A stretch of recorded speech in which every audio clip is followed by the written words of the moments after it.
Okay, Leviticus chapter 12. We're not going to read all of 12, 13, 14, and 15. It was a lot just for me to read in preparation, but we will read chapter 12 since it's short, and it will kind of give us a little bit of the flavor of the kind of thing that chapter 12, 13, 14, and 15 covers.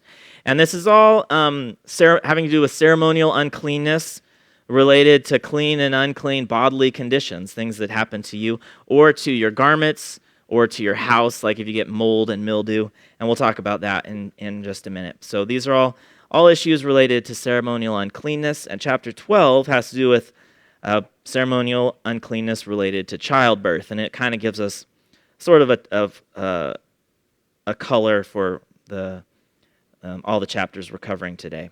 The Lord spoke to Moses, saying, "Speak to the people of Israel, saying, if a woman conceives and bears a male child, then she shall be unclean 7 days.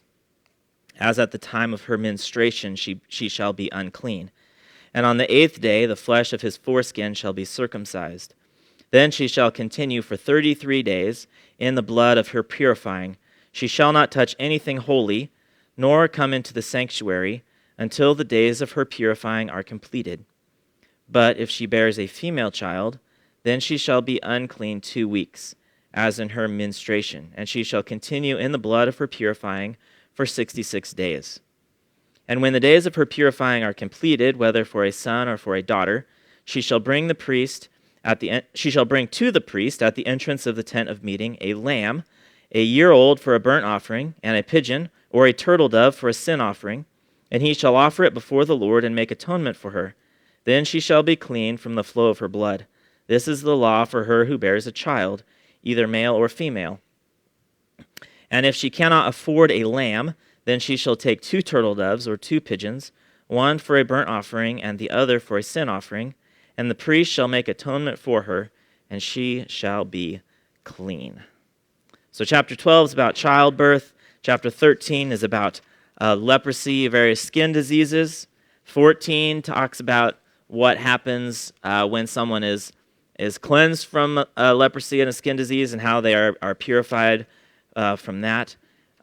Beginning in 14 verses 33 has to do with if you get they call it a leprosy, but like a mold or mildew in your house and what you should do about that. 15 is about bodily discharges, mainly sexual discharges. So all these laws related to cleanness and to uncleanness, ceremonial uncleanness. Just to summarize a little bit back in chapter 12, and we're going to summarize sort of in a similar manner the whole text here today. These laws about purification for childbirth. If you had a male child, then the woman was unclean for 7 days.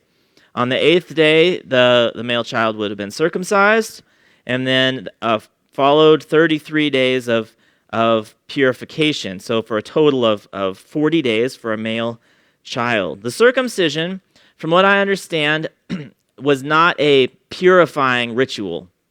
It's not as though this child was unclean until it was circumcised or something like that. But circumcision was, beginning with Abraham and his descendants, was a marker that the son was an heir of the Abrahamic covenant and was under that covenant and was a member of the nation of Israel. And so they had this physical marker that they belonged to the nation of Israel and not to the surrounding nations, to where you could call the Jews the circumcised and everybody else was the uncircumcised. All right, it was a distinguishing marker for the male children in the children of Israel. It happened on the 8th day.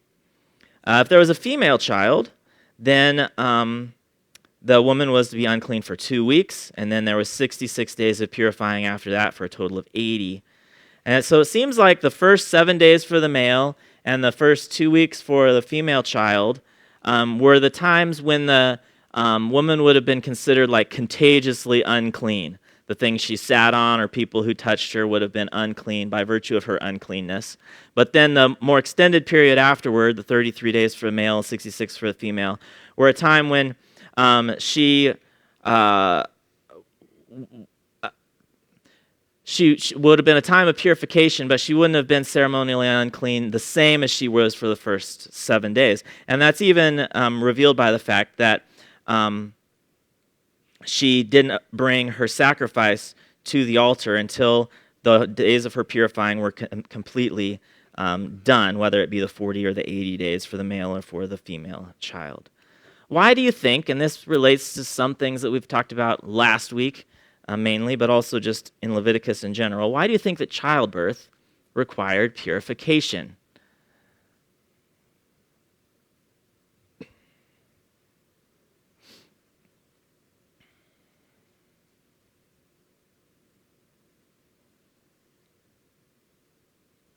Got any ideas, Jeremiah? there's blood. Yeah.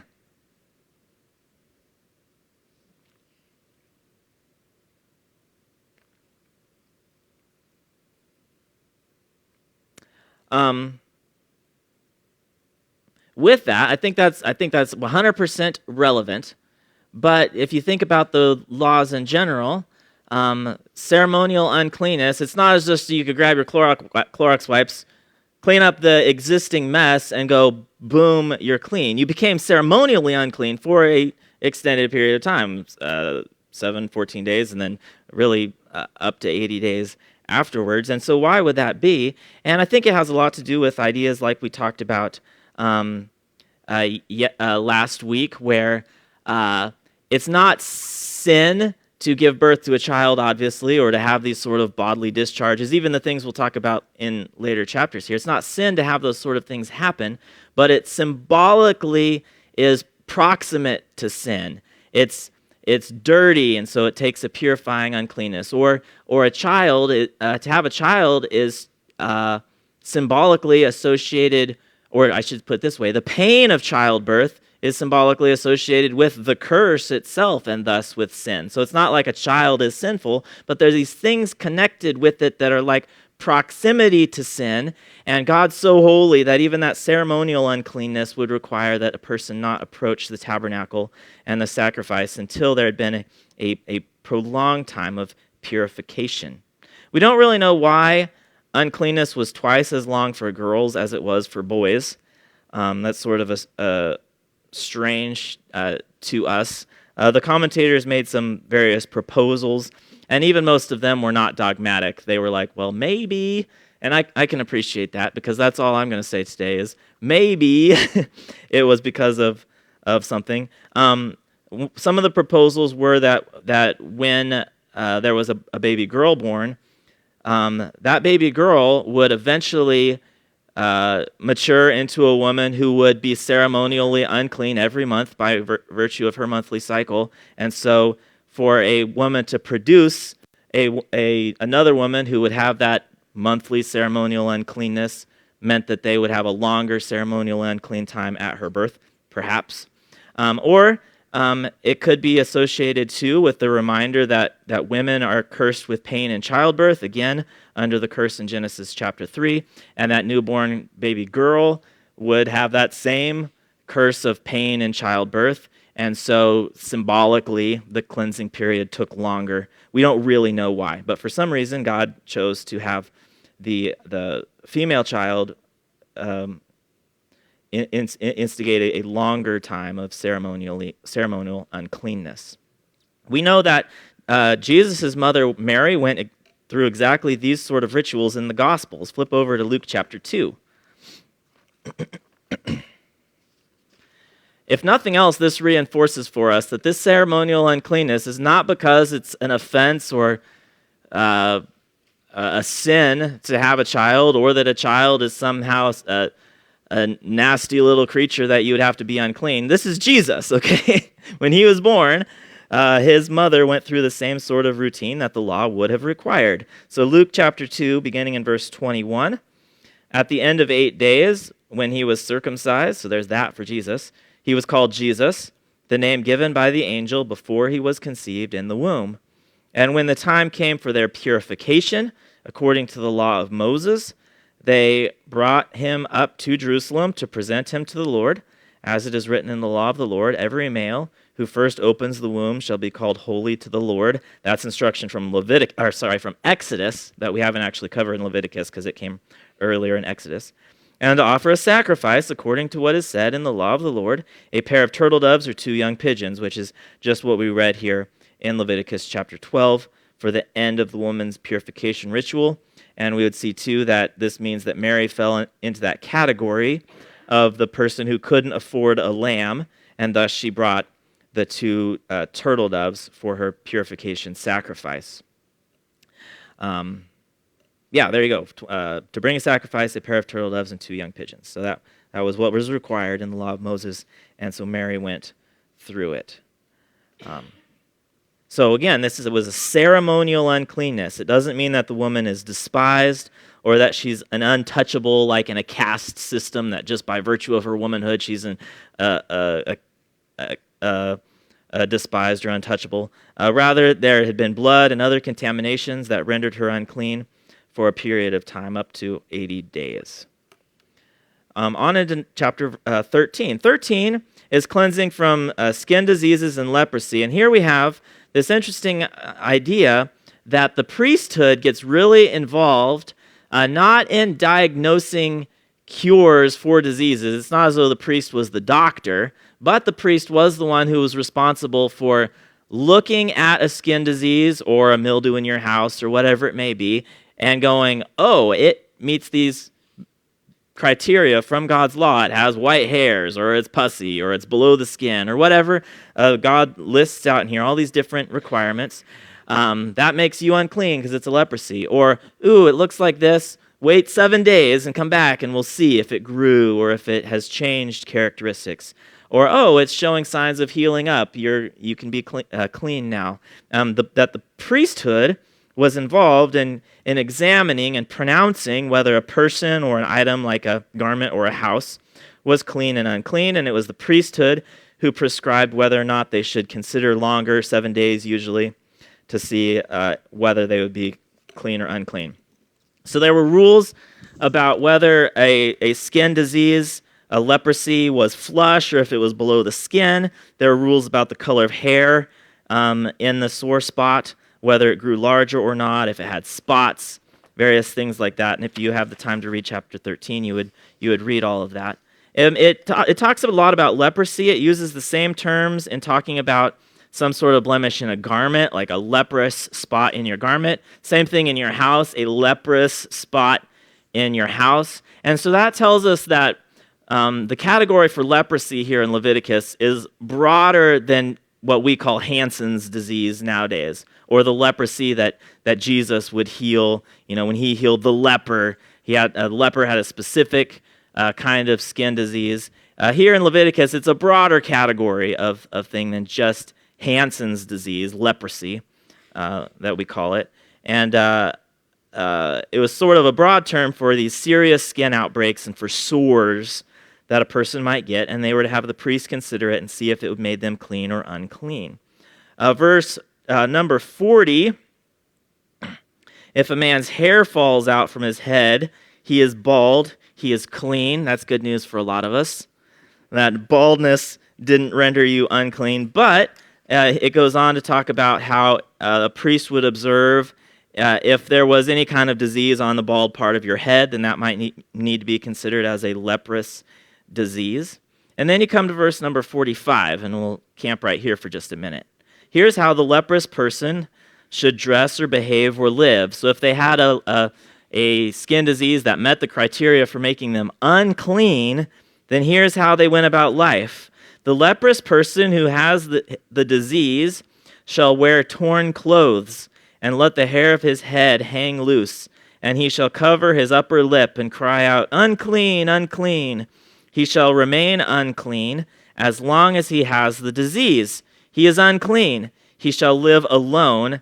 His dwelling shall be outside the camp. And when you read that, you should realize that's pretty serious.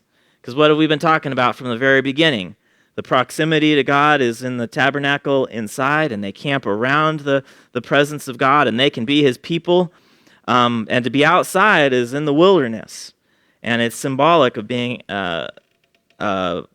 cut off from his people, and you can't be associated with the society or with the worship of Yahweh there in the tabernacle. And so to be in this condition was a sad state.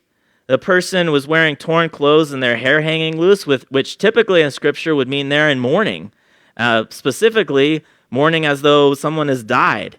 And it was kind of seen that way, where this person is, for all intents and purposes, dead to the society that they lived in and living outside the camp, and they can't approach God. They had to cry out unclean to warn others.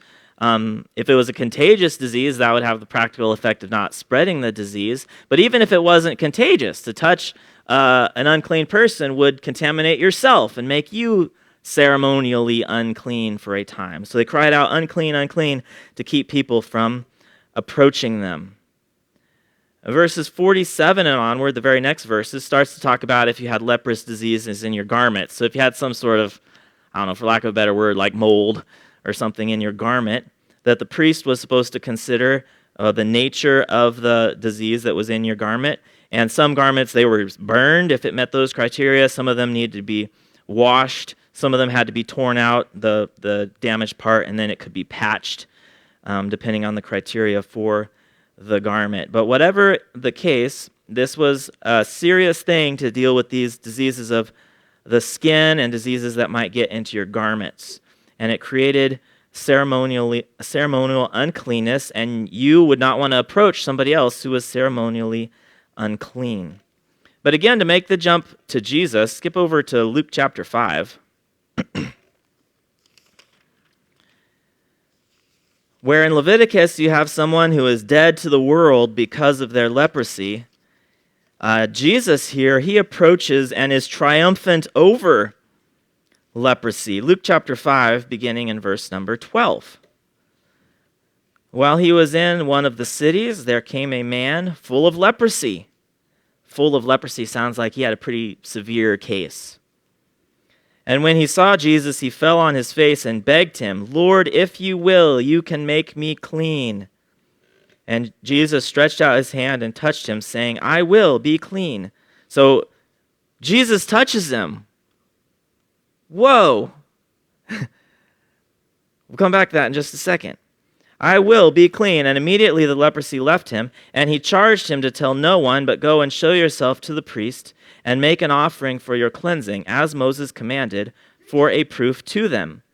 And now even more the report of him went abroad, and great crowds gathered to hear him and to be healed of their infirmities. But he would withdraw to desolate places and pray. He reaches out, he touches, and he heals this leprosy, and it creates headlines. Whoa! This person who is full of leprosy has been healed. So this is a dramatic miracle that he would triumph over such a case of leprosy and that he would heal it.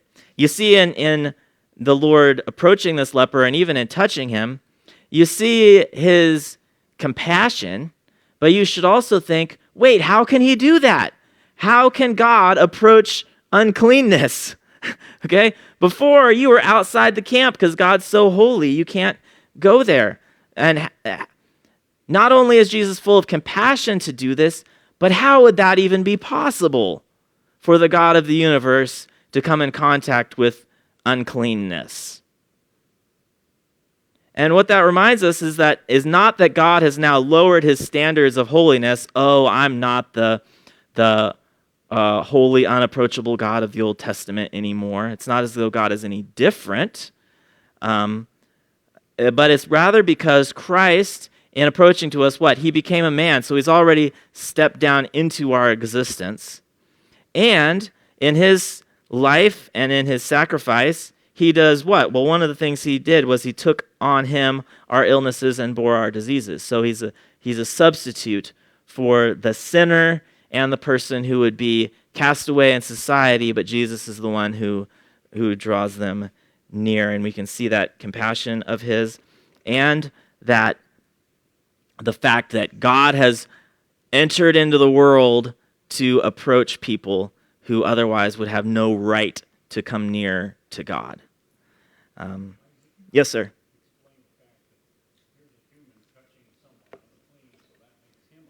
Yeah.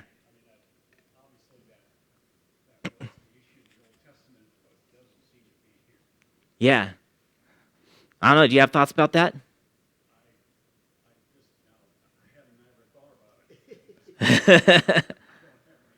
Yeah. I just look at that and I say, okay, we're already in violation of the Mosaic law at that moment. But his dad said he could. Yeah. His dad said he could. Yeah, not to put words in Jesus' mouth, but probably it would be something like, clean laws were made for man and not man for the laws. I'm Lord of clean and unclean. Yeah. It seems as though when at the incarnation, Mm-hmm. something has changed between the Old Testament and the incarnation Mm-hmm. of God. Yeah, yeah. And it's not that God's holiness has changed or that he's lowered the bar to come near to God. It's that Jesus entered our realm. Yeah. So, yeah, and you have to say at some point that there are some things that are there because Jesus is simply a human. And there are other things that happen there because Jesus is an eternal God. Mm-hmm. And there's the conundrum that we'll probably never be able to answer. Yeah. That's good. Yeah.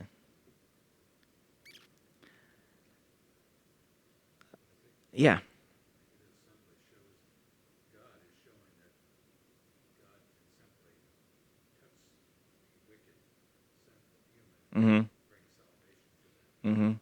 His power is total. Right. Yeah. Yeah. What's easier, to heal a leper or to say your sins are forgiven you? You know, to draw in the paralytic who was healed, right? Were the priests not allowed to touch the man he was examining? I don't know. That's a good question. I suppose if in the course of examining, they would have touched, the priest would have had to be unclean until the evening. A lot of these uncleannesses were not huge ordeals, and we're going to get to that in just a second too. That you touch a leper, it's not as though, oh no, now you have to live outside the camp for a month or something and sacrifice a bull. A lot of uncleanness was wash your hands and your clothes and you'll be unclean till the evening. Yeah. What's that? Maybe Jesus did that. Perhaps, yeah. I don't know. We don't. Yeah, we're not told that he did or didn't. Could it be that, could Jesus become ceremonially unclean since he's God? Like, is it theoretically possible to ceremony if he touched a dead camel? Uh-huh. Like the people need to be ceremonially clean so that they can approach God. But he is God. He is God. So Yeah. is it theoretically possible for him to be ceremonially unclean? Yeah. I don't know. But, If but he was it? But he fulfilled all righteousness. mm-hmm. If you find a good biblical argument, I would buy that. But until then, it's just speculation. Like, we're not really sure. Yeah. Yeah, that's a good question. Yeah. Man, now you got me on two of them in the course of our history of Sunday school. Two unknown questions. Wow. There's been way more than that. But okay.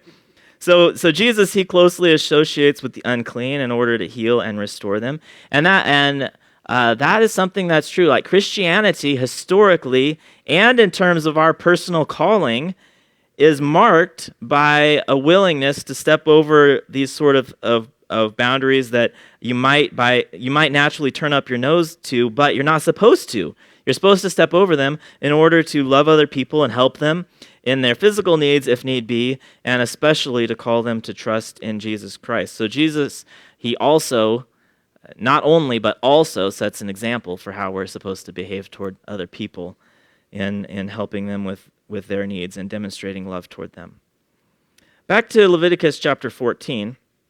We have this procedure for if someone has been healed of leprosy. And I'll summarize really quick. But beginning in verse number 1, if he's this shall we'll just read it. The Lord spoke to Moses, saying, "This shall be the law of a leprous person for the day of his cleansing." So if here's a person, if he's recovered from his disease, there's a couple things here. One of them is since we have this broader category of leprosy in Leviticus, and it sounds like some of them could be ones you could recover from, where it wouldn't be typical to recover from Hansen's disease like Jesus healed the man, but apparently some of these things could be recovered from. And a person could be cleansed and restored. And the restoration is really interesting here. So in verse number 4, there's a procedure, a ceremony with these different birds where one of them was killed, one of them was kept alive, and the blood and water was sprinkled, and the living bird got to fly away into the field. In verse number 8, the person who had recovered from this leprosy, they were supposed to wash, they bathe and shave all the hair on their head, like their eyebrows and their beard and everything. Smooth-faced. And then verse number 9, they were supposed to offer a sacrifice on the 8th day, 2 male lambs and 1 ewe lamb. And that was for a guilt offering and for a wave offering. And the blood and oil was applied to the healed person. And then in verse 19, there was a sin offering as well.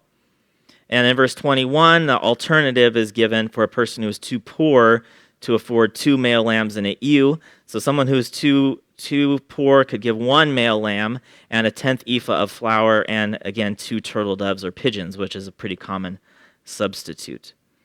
But what's interesting, verse number 1, let's go to verse number 3. So this person has been cleansed from the leprosy. He shall be brought to the priest, 3, and the priest shall go out of the camp, and the priest should look. So here's the leprous person has been living out there, and he's recovered. And so they would call for a priest, and the priest can't just say, like, okay, come on in, because this is an unclean, outside the camp sort of person. So the priest would go outside the camp to consider if the person had genuinely been healed from the leprosy.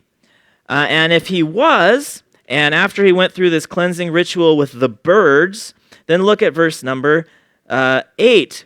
He who is cleansed shall wash his clothes and shave off all his hair and bathe himself in water, and he shall be clean. And after that, he may come into the camp, but what? But live outside his tent 7 days. So he's granted access, but not all the way. He still lives outside of his tent. And then verse 9 says that on the 7th day, he shall shave all his hair, beard, eyebrows, wash his clothes, bathe with water, he shall be clean. And the implication would be, well, now he can since the 7 days outside the tent had passed, well, now he can live within the society inside his tent. So he's brought a notch closer. And then look at verse number 11.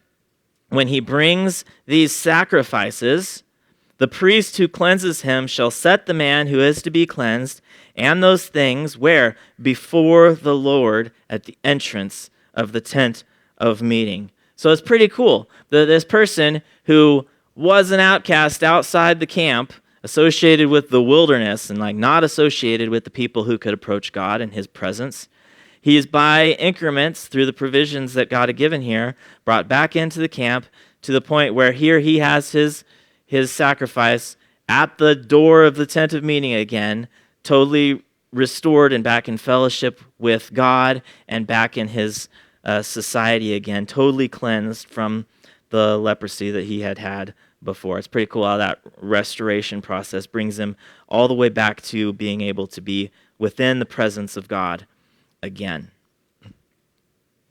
Verse 33, here's laws for houses. And God's very specific here that when you come into the land of Canaan and you actually have houses, here's how you're supposed to do it. If you get a leprosy, is what it's called, a leprous disease in your house, and so that must be some sort of a mildew or some sort of mold or something in your house. Oh man, there's a spot. The faucet's been leaking, and now we've got damage. So this would be relevant after they go into the land, and God puts a leprous disease in their house, and here's what's supposed to happen. And the rest of verse 14 relates what it looks like to have mold or mildew in your house. And again, the priest would examine it and determine whether it should be the house should be totally destroyed, or if the house should just be torn out where it was damaged and just replace those bricks there that had the leprous disease. or if it wasn't really a problem at all, it could just be ceremonial cleansed if it didn't spread. So there's those laws for houses, which are very parallel to the ones for garments. And then we come to chapter 15.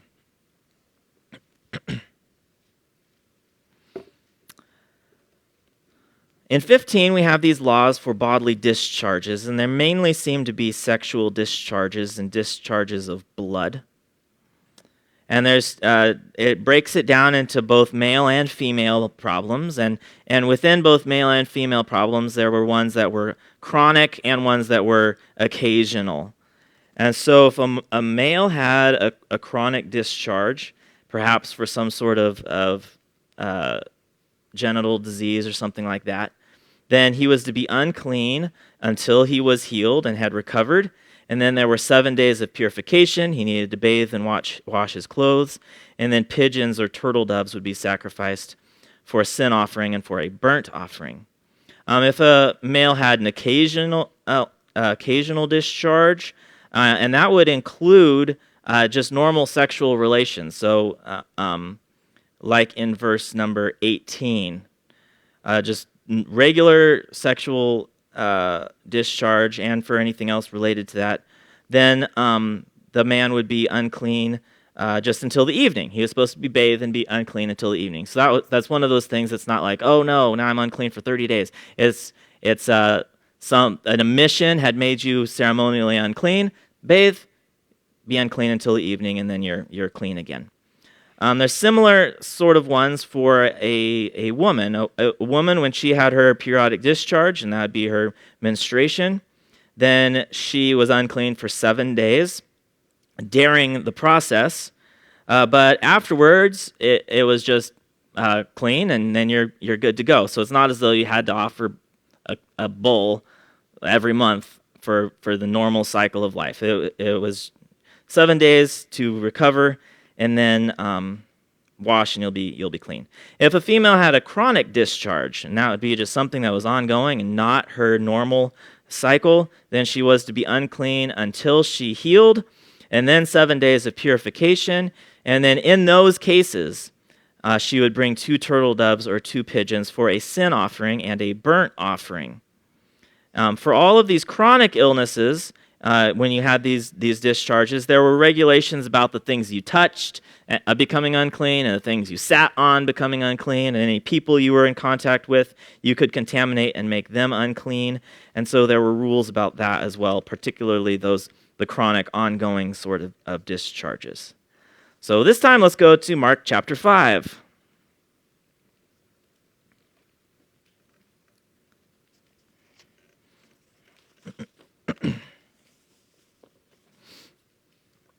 You have a similar situation, kind of like the man with leprosy, except this time a woman with a chronic discharge. Mark chapter 5, beginning in verse 24. This is when Jairus has come to Jesus because his little girl is about to die. So he's going with him, and along the way, verse 24, he went with him, and a great crowd followed him and thronged about him. And there was a woman who had a discharge of blood for 12 years. That's definitely what you would say is chronic. She's suffering. And who had suffered much under many physicians, and had spent all that she had, and was no better, but rather grew worse. She had heard the reports about Jesus, and came up behind him in the crowd and touched his garment. So for 1470 years, since Mount Sinai, since Leviticus, what we just read, this woman would have been chronically unclean. For 12 years, out of normal contact with her people, she would have not had the normal approach to the tabernacle where she could sacrifice and worship God, whether through her personal adoration or alongside God's people. She's unclean, and so she's in dire straits. She's been suffering for 12 years. So she comes up to Jesus, touches his garments. Verse 28, she said, "If I touch even his garments, I will be made well." And immediately the flow of blood dried up, and she felt in her body that she was healed of her disease. And Jesus, perceiving in himself that power had gone out from him, immediately turned about in the crowd, said, "Who touched my garment?" And his disciples said to him, "You see the crowd pressing around you, and yet you say, 'Who touched me?'" And he looked around to see who had done it. But the woman, knowing what had happened to her, came in fear and trembling and fell down before him and told him the whole truth. And he said to her, "Daughter, your faith has made you well. Go in peace and be healed of your disease." So very similar to that man with leprosy. Here's a woman with a chronic bleeding, and Jesus is touched by her this time. But that doesn't lessen his compassion that he shows in his situation, because as he is made aware of it, he says, you're healed. Your faith has made you well. So again, here he approaches this woman who otherwise would have been unable to approach God, and Jesus is quite willing to be touched by her and to heal her of her disease. It's a neat thing, and it also shows his relationship to the law, in that here you have a direct connection with the Old Testament law that he intervenes in, like with that man with leprosy. These aren't random events. This is something that everybody understands from the code, from the rule book, and here he approaches this woman and heals her. A few comments just in closing. Not all of these unclean scenarios required sacrifices, and we've already talked about that. That would have been quite burdensome if for every little uncleanness that you had to take any animal, even doves, not to mention sheep and bulls and all that, if you had to go have sin offerings. A lot of these things, especially the normal repeated matters, the things that just happened in the course of life, a person would just be unclean for a day and wash and be ready to go. A monthly cycle would be 7 days for recovery, but then the cleanness afterwards is attained pretty simply by just a washing. Even sexual relations required being unclean until the evening. And so these things are not things that we would associate as the person had sinned and therefore they were unclean. These are things that happened in the course of normal life, and they made them ceremonially unclean. Some of these things did require sacrifices, and some of them are even described as sacrifices that made atonement or sin offerings that were offered because of the uncleanness. But even that in itself doesn't necessarily imply that, for example, this person has leprosy because they sinned and therefore they caught the leprosy. Just because it required a sin offering and atonement afterwards doesn't mean that they had sinned in a particular way to bring it on them. Rather, a person had been contaminated by this uncleanness for an extended period of time, and a person generally is a what? Is a sinner. And to be able to approach God at any time requires there to be atonement. And so they would bring a sacrificial lamb or turtle doves or whatever was required to make atonement as sin offerings, but it didn't implicate their uncleanness as in and of itself as being sinful. It's just that the uncleanness showed a proximity to sin, and it was a ceremonial uncleanness. And once they were cleansed, they could approach again. Another thing is a lot of these rules, they're very detailed and practical, and it's all spelled out. Like, they generally would have known what to do in these various circumstances. The priest could consider what needed to take place, depending on the nature of your disease, for example. But they're not extremely overbearing or unjust. It would have been Jesus. We learned in the New Testament that no one could bear up under the law. But it's not as though God was giving them a code that was just designed to be unjust. It wasn't. It wasn't capricious. It was all very systematic and orderly. Like, for example, someone shows up with a leprosy. You didn't just instantly freak out and cast the person outside the camp. Instead, there was this procedure, and often there was time and consideration involved for the priest to discern whether it was a serious leprosy or not. You got mold in your house, you didn't instantly get your house bulldozed. The priest would consider what the nature of the disease was that was in your house, and whether or not it needed to be dealt with in a moderate way, like, you just need to take out these bricks, or whether it was like, man, you need to knock your house over. We're going to condemn this thing. It was orderly and it wasn't unjust. There was careful procedure. Also, like we talked about with the animals last Sunday, a lot of these regulations have to do with proximity to death. Leprosy, skin disease is eating at your flesh, and mold and mildew is destructive to your house. And so it demonstrates that things are broken. It's a reminder of the sinfulness of the sinful world we live in. It reminds us that sin brings death. And even the leper living outside the camp in mourning as though death has happened. It's symbolic of death. But there could also be restoration. That leper who was outside the camp, if they were healed and went through what God had provided, could be restored to life in the presence of God. Through it all, the holiness of God was the big priority. And we see that mainly in chapter 15, verse 31, which kind of sums up some of what we've been talking about. Chapter 15, verse 31. Thus you shall keep the people of Israel separate from their uncleanness, lest they die in their uncleanness by defiling my tabernacle that is in their midst. So the people were to be separate. Why? So that they didn't die by defiling the tabernacle or the presence of God. So that they weren't disciplined for bringing impurity near to God.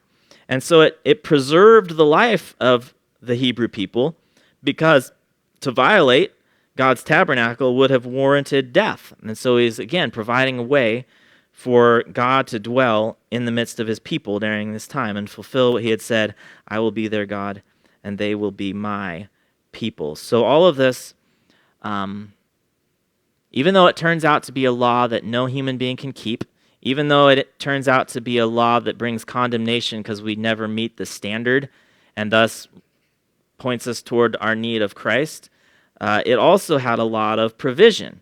They could bring sacrifice to atone for their sin. They could be reconciled. They could be healed from their leprosy. They could dwell within the camp among God's people and have proper fellowship with God as God had revealed himself up to this point. So you kind of see, although it was a law, you can see gracious provision within the law for God to dwell with his people and for them to belong to him. None of this was how to be saved. Again, it's a legal standard. Nobody's justified by it. But it made it so that God could be near to them, which in and of itself is a blessing and a gracious thing that he provided. So, any thoughts? I think we have a couple minutes here.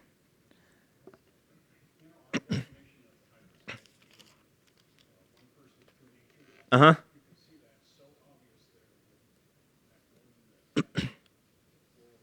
Yeah.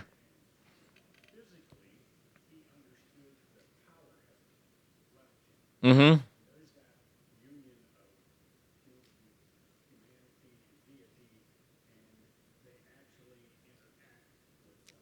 Mm-hmm. Yeah, in one person. Yeah. Mm-hmm.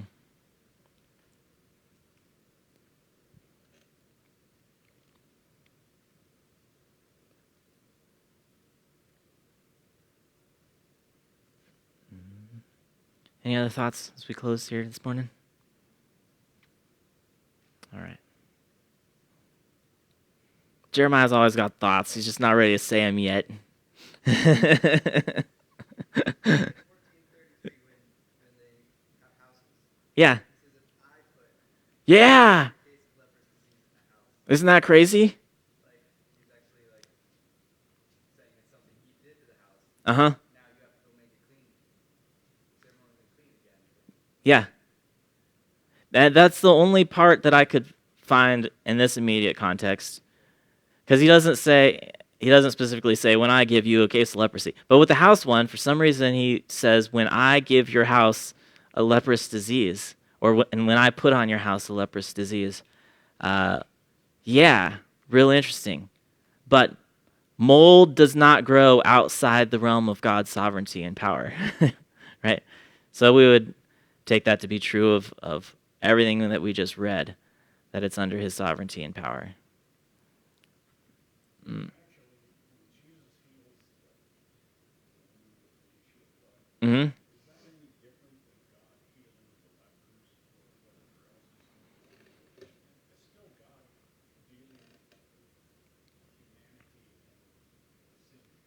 Yeah.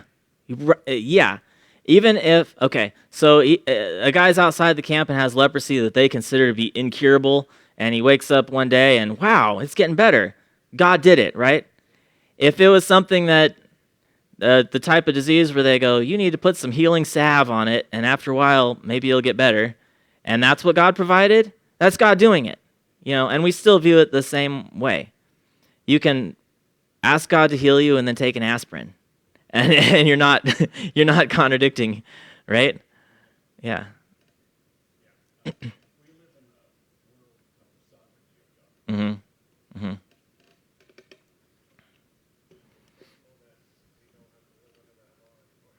Yeah. Yeah. If you write an essay on God giving leprous diseases to houses, Jeremiah, I wanna proofread it for you though. Yeah. Yeah. Well, there's this one verse. Yeah.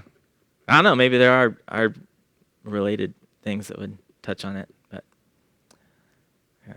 All right, let's close. Our God, uh, we want to be awed by how holy you are, how you'd be absolutely unapproachable, but for Jesus. So some of these things that make a person ceremonial unclean and therefore cannot approach to you, remind us again of the blessing we have to be able to constantly approach you, that you even live within us. And so we give you praise for that. Thank you, too, Lord, for the glimpses of your grace that we see even within this law, that you didn't leave your people just helpless and hopeless, but you constantly made ways for them to approach back to you as you intervened in their lives and provided ways for atonement to be made for these things that were results of the fall, results of the curse in our sin-cursed world, and you made a way for people to be near you regardless of those things. We give you praise for your kindness that's demonstrated all through the Bible. Thank you that you've made us your beloved children as your people gather today, not around a tabernacle or a mercy seat where they could look and see a glory cloud of your presence, but as we gather as a people who you dwell within, may you be pleased in our corporate worship today. In Jesus' name, amen.